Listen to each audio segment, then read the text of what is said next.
Here's a quick tutorial to go over some cumbia breaks. We're going to take our foot and bring it behind our body, going 1, 2, 3, 5, 6, 7. So I'm turning my body 90 degrees as that foot goes back, and then I come back to center. And I turn it back to 90 degrees, and I come back to center. Also, you want to make sure you're taking 3 steps and changing weight 3 times. So it's step, step, step, step, step, step. Turning your body to face each side, step, step, step. Always coming back to that position right in the center.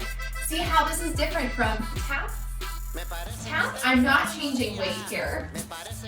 And here I'll change weight 1, 2, 3, 5, 6, 7. Much different than that tap step where I don't change that weight back.